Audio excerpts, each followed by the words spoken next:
My name is Nora Bennett. I am 30 years old, and a few weeks ago I heard my own father say I was too embarrassing to be seen with my brother's new in-laws. I was standing in the hallway, holding a mug of coffee, when his voice cut through the air from the living room. Your brother's in-laws are elite. You'll humiliate us. Do you understand, Nora? Don't ruin this. He said it like I was a problem to be managed, not his daughter.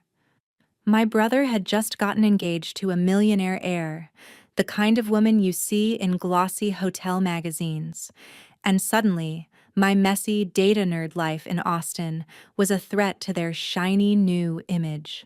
They did not care that I spend my nights rebuilding hotel revenue models and fixing broken booking systems. To them, I was just the awkward girl who asks too many questions at dinner and never knows what fork to use. So while they packed suitcases full of designer outfits for a New Year's Eve engagement party at a luxury resort, I was told to stay home and keep things simple. They didn't want me at the party. They didn't want me anywhere near the people they called elite. And they definitely didn't want anyone knowing I was part of the family.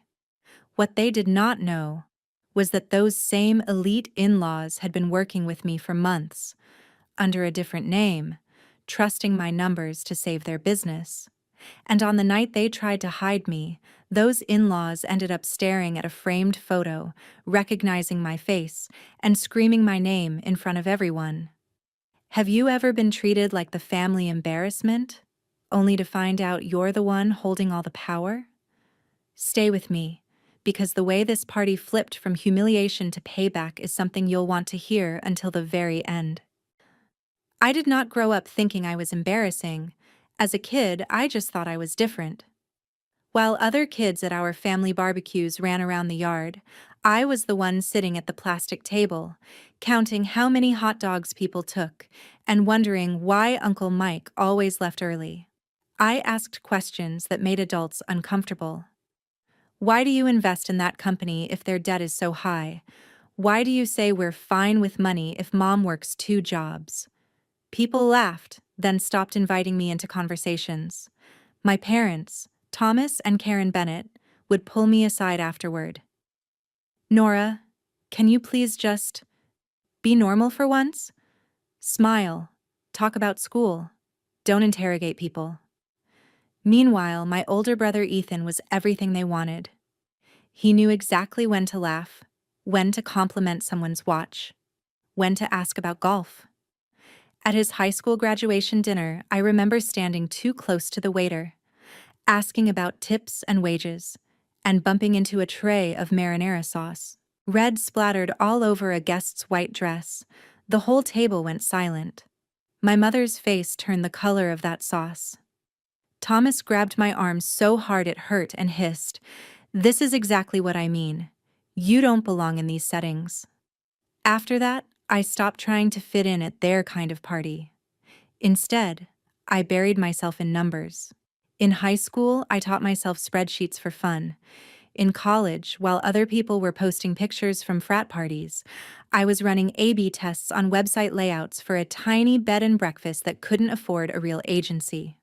I studied business analytics and computer science, discovering that I could take messy data and turn it into clean answers.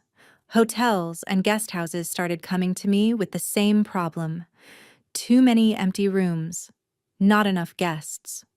I would sit in my tiny dorm room, staring at charts at 3 in the morning, tweaking prices and ad strategies until the graphs finally turned upward. Back home in the suburbs of Austin, though, none of that mattered.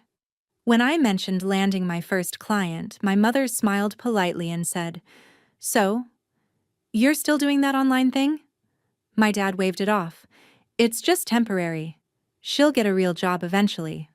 Ethan, on the other hand, went straight into law after college, joined a corporate firm, and instantly became the golden boy again.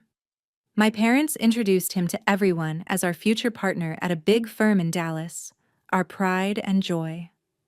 When I showed up to family dinners in jeans after a 12-hour day consulting for 3 small hotels at once, my mother whispered, Could you at least pretend you're not working from your bedroom? At some point, something in me snapped. If they were never going to see my value in the room, I would build it quietly outside the room. I registered my own small consulting business, Bennett Analytics, and started saying no when my parents tried to drag me to parties where I knew I would be the punchline. I chose data over dinner tables, dashboards over polite small talk. And while they were busy polishing Ethan's image, I was slowly learning something they had no idea about. In the right hands, numbers can change the fate of an entire company. The question was, what would happen the day my numbers collided with their obsession over status? The first time Harrington and Vale came into my life, it was because someone else was desperate. I was in my apartment one sticky Austin afternoon, half asleep over a spreadsheet, when an email popped up with the subject line, "Urgent. Mid-size resort chain in trouble. Can you help?" A small agency I had freelanced for before was panicking. They had a client whose bookings had crashed after the pandemic, a luxury brand with big marketing budgets and even bigger expectations. They needed someone who could make sense of the mess, fast. That client was Harrington and Vale Resorts, though at that moment it was just a logo and a name in an attachment. A few hours later, my phone rang. "This is Graham Harrington," the voice said, measured but frayed at the edges. "We've been told you can pull numbers out of the fire." I sat up a little straighter. "No camera," he added quickly. "Our connection is awful right now. Let's just keep this on audio." That was fine by me. I liked not being seen. Over the next hour, he laid it all out.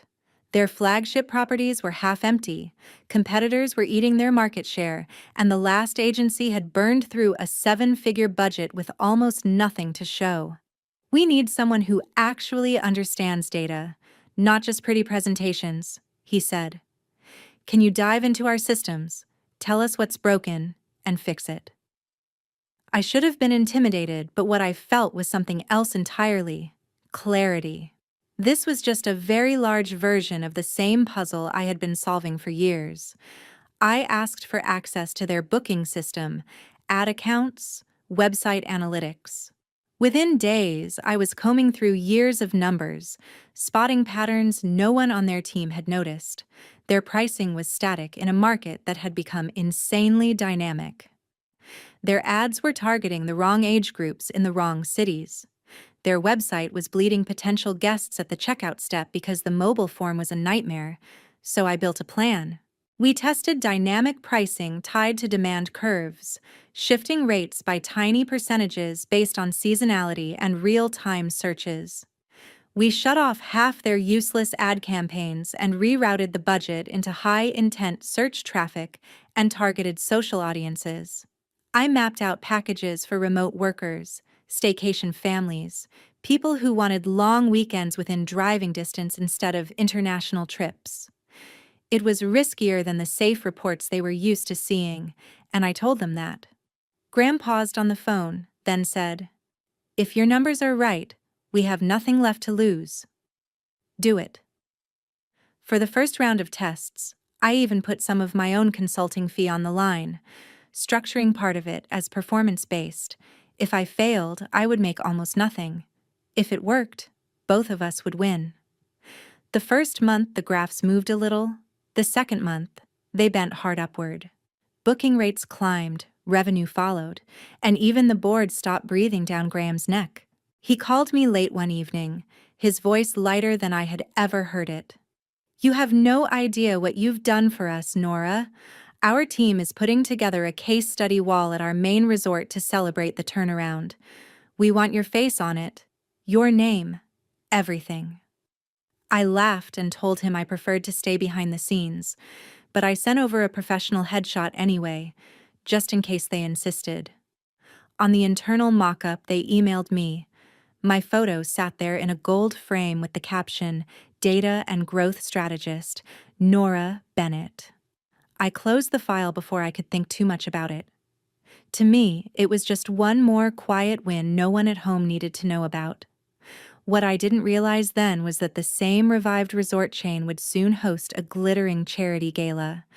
And at that gala, my polished older brother Ethan would meet a woman named Lila Harrington, the millionaire heir my parents would fall in love with long before they ever accepted me. Ethan called me about 3 months after that first big turnaround for Harrington and Vale, his voice bright in a way I recognized from every time he thought he was leveling up. "Hey, you free to grab coffee?" "I have news. We met at a sleek spot downtown, the kind of place with concrete floors and overpriced cortados." He walked in wearing a tailored suit even though it was a Saturday, that easy smile plastered on his face. I could tell before he said a word that whatever he was about to tell me would make our parents very, very proud. He didn't even let me finish my hello. "I'm engaged," he said, dropping the word between us like a trophy. "To Lila. Lila Harrington." The name hit me like a glitch in my brain. Harrington. "As in Harrington and Vale?" I asked carefully. "Yeah," he said, eyes shining. "Her family owns this insane resort empire. They host charity events and political fundraisers like all the time. Dad is freaking out. In a good way." I forced a smile. I had spent months inside that empire's numbers, saving them from collapse. But in Ethan's world, I was always 10 steps behind whatever image he was curating. "That's great," I said. "I'm happy for you." We talked for a while about the proposal, about the ring, about how our parents reacted. Of course they were thrilled. This is the kind of connection they'd always dreamed of, the gilded doorway into the world they admired from magazines and TV. It wasn't until Ethan finished his story that his expression shifted, as if he'd been saving the uncomfortable part for last. "So, there's a New Year's Eve engagement party," he began, tracing the rim of his cup, "at one of Lila's family resorts. It's going to be huge. Her parents are inviting donors, business partners, a couple of politicians. It's a big deal." I nodded, waiting for the part where he asked if I needed help booking flights or choosing a dress. Instead, he cleared his throat. "Look, Nora," he said, and my stomach went cold. "I think it's better if you sit this one out." I stared at him. "Sit it out? It's your engagement party." "It's a very particular crowd," he said slowly. "Lila's parents, their friends. They're used to a certain environment. You know how you get in those situations." "How I get?" I repeated, my voice sharper. He lifted his hands like a shield. "You ask those heavy questions. You make people uncomfortable. You don't really play the game. Dad thinks it might be too stressful for you." "Too stressful for me? Or too embarrassing for you?" I asked. He winced, which told me everything I needed to know. "Ethan, I work with hotels and resorts for a living," I wanted to say. "I know more about the kind of people you're trying to impress than you do." But he just kept talking. "We only get one shot at a first impression with Lila's family. They're elite, Nora. They're used to certain manners, certain optics. Mom and Dad are already nervous. They think it's safer if you don't come." Safer. Like I was some unpredictable storm that might ruin his big night. I laughed, but it came out flat. "So I'm not invited to my own brother's engagement party because I don't fit the optics." He couldn't meet my eyes. "It's not like that," he muttered. "We'll have a smaller family dinner later, just us. You know I love you, right? You know this is just strategy." When I got home, my parents were in the living room, voices low and urgent. I stopped in the hallway, unseen. "Your brother's in-laws are elite," Dad was saying. "We can't risk Nora rambling about money or calling out someone's business model. She'll humiliate us."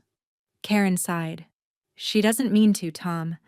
But this could be Ethan's doorway into something better. We can't let her ruin it." The words landed harder than any physical slap. Upstairs, my laptop was still open on a dashboard from Harrington and Vale, the same logo that would be embossed on the invitations to Ethan's New Year's Eve celebration.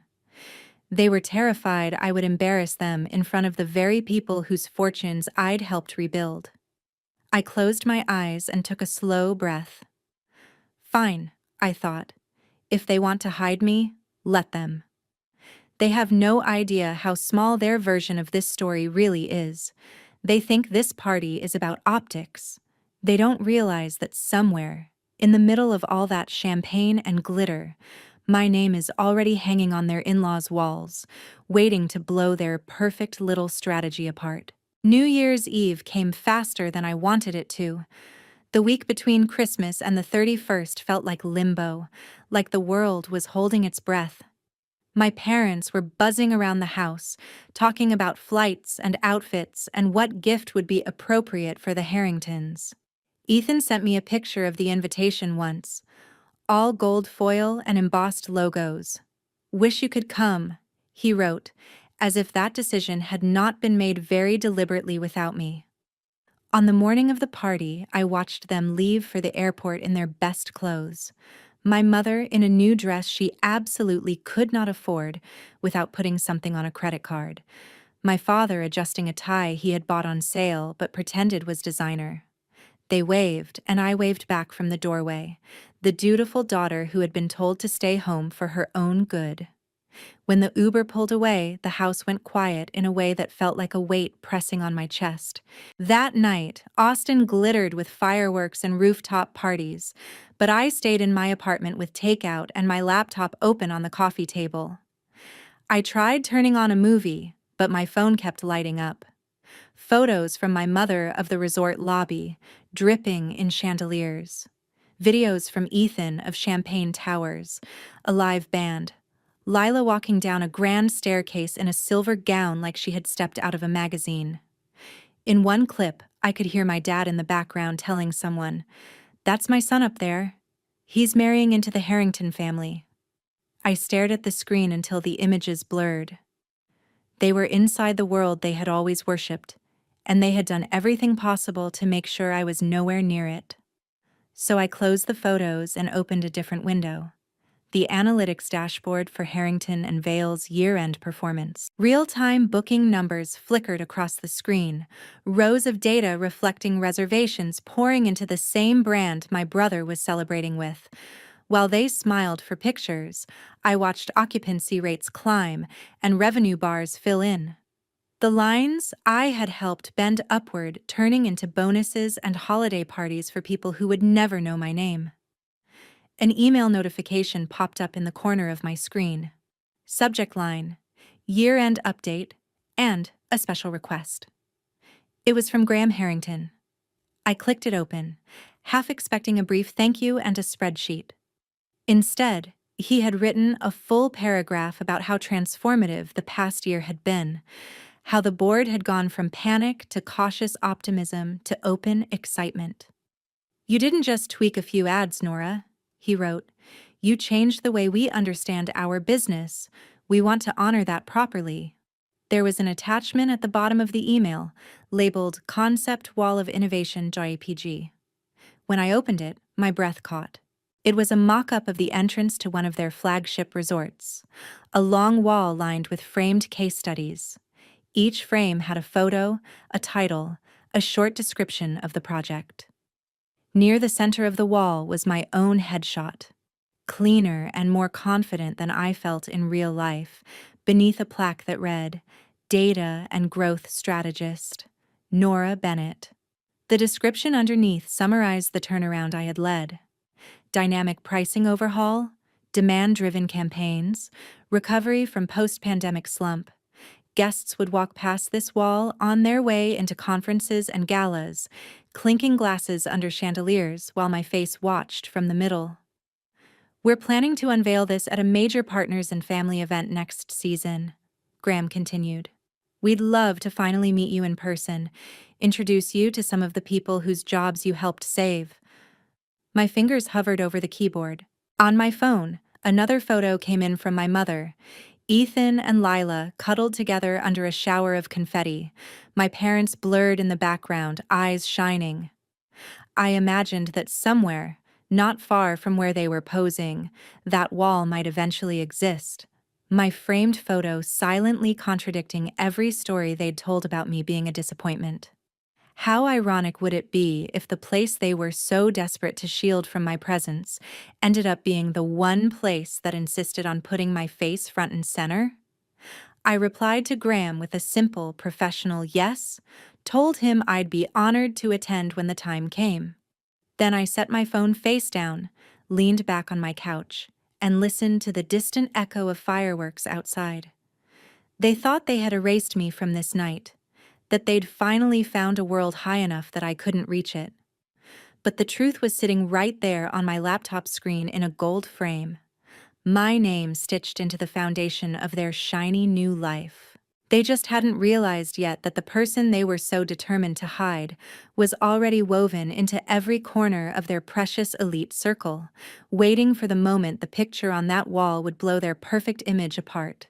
The months after that New Year's Eve felt like someone had quietly turned up the brightness on my life, while my family kept acting like I was still sitting in the dark. Harrington and Vale signed a long-term contract, then another, pulling me into meetings about expansion, new properties, even acquisitions. I was suddenly on late-night calls about opening resorts in California and the Caribbean, running simulations on what would happen if they shifted their entire pricing structure for shoulder season. My days blurred into dashboards and strategy decks, the kind of work people in my world dream about. My bank account felt it too. I swapped my old hatchback for a reliable hybrid, finally fixed the leak in my bathroom ceiling, and moved into a one-bedroom apartment that didn't feel like it might collapse during a thunderstorm. I did all of that quietly. No big announcements, no social media humble brags. I knew exactly how my parents would react if I tried to explain performance-based contracts or retention bonuses. They would smile, nod, and ask if I had thought about applying for a real job at a local office. Meanwhile, Ethan's life looked like a highlight reel. My mom sent me constant updates, photos of him and Lila at wine tastings, charity balls, luxury retreats, screenshots of articles mentioning the Harrington name, with captions like, "Your brother was there last night." Can you imagine?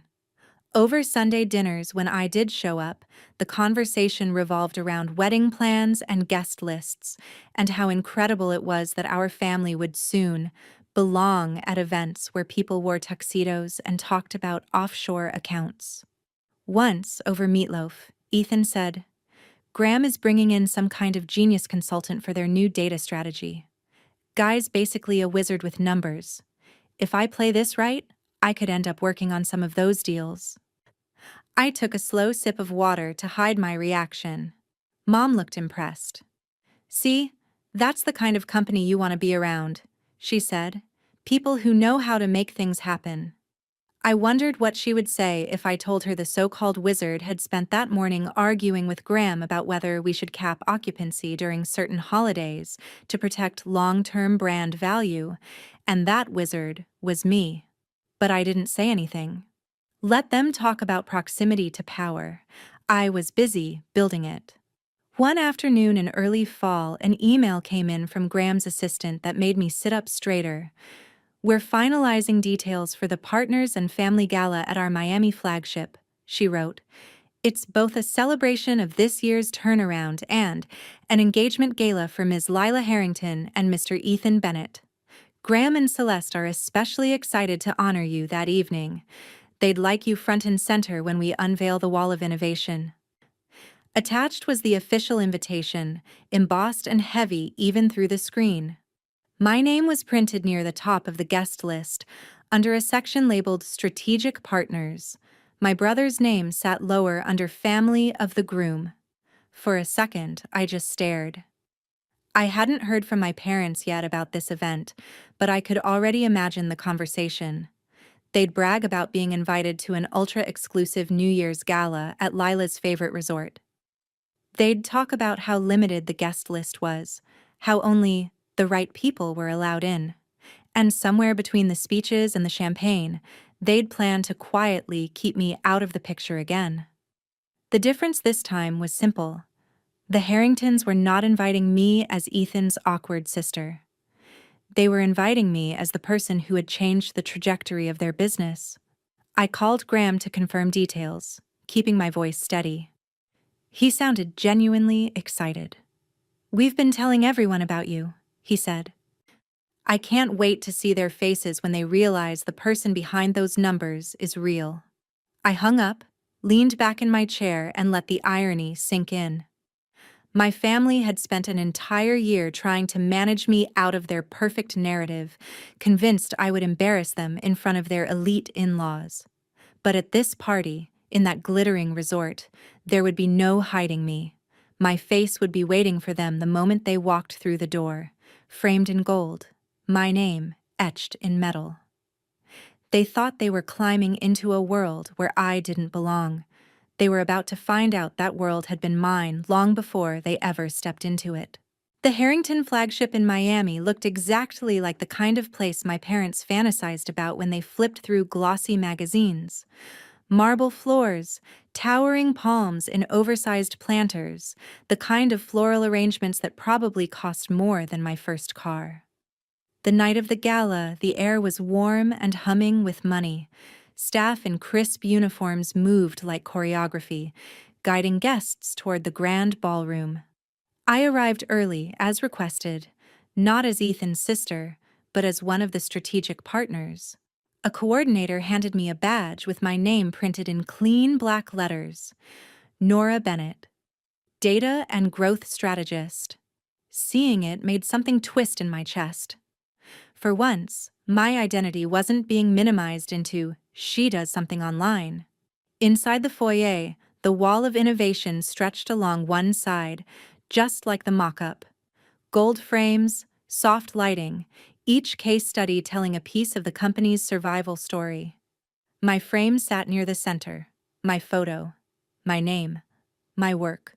Graham and Celeste came over, all smiles and genuine warmth. They introduced me to board members, department heads, people whose livelihoods were tied to decisions I had helped shape. For the first hour, I forgot about my family entirely.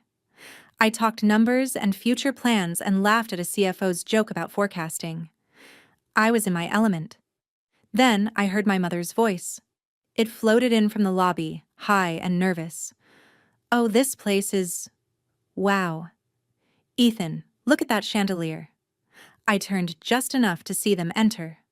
My dad in a suit that suddenly looked cheaper under the chandeliers, my mom clutching a clutch bag like it might run away. Ethan and Lila walking ahead like they belonged there. My instinct was to shrink back, to move behind someone taller, but the staff had already been trained on who I was. One of them stepped forward, smiling at me. "Ms. Bennett, can we get you near the wall? Mr. Harrington wants you close for the announcement." So instead of hiding, I found myself standing just a few feet from my own framed photo as my family crossed the foyer. They didn't see me at first. Their eyes were on the decor, the people, the promise of what this night meant for them. Celeste gently tapped her champagne glass, calling for a bit of attention. Guests turned toward her, conversations softening to a hush. "Thank you all for being here," she began, her voice clear. "Tonight is about family and partnership, about the people who held this company up when things looked impossible." She gestured toward the wall. "Over the last year, we built this to remind ourselves that numbers are not just charts. They're people. People who changed everything when we needed it most." She stepped closer to my frame, smiling. "One of those people is someone very dear to us now." She pointed right at my photo. "This is Nora Bennett." The floor seemed to tilt for a second. My parents froze mid-sentence. Ethan's head snapped toward the sound of my name. Celeste read the plaque out loud.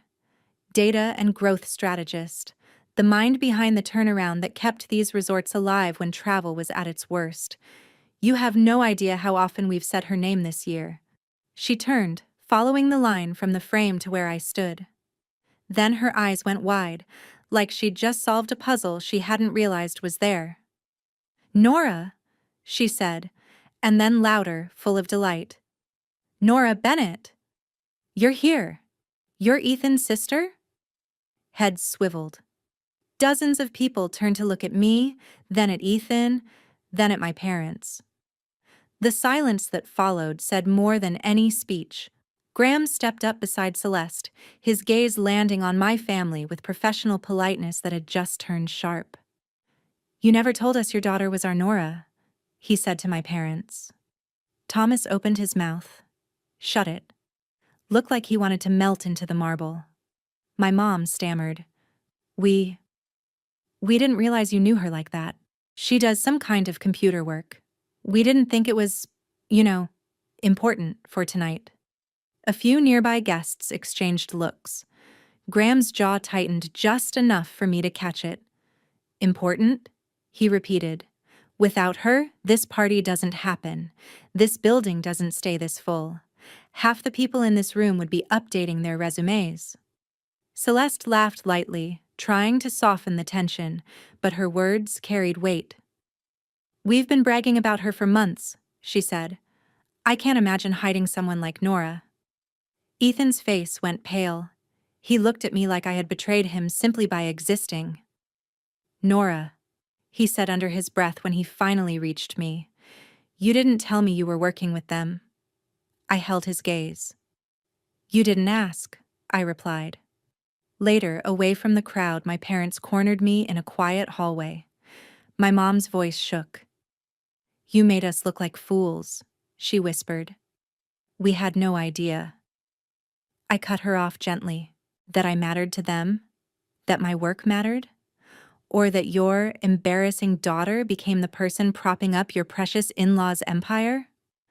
My dad tried to recover his authority. "You could have warned us, Nora.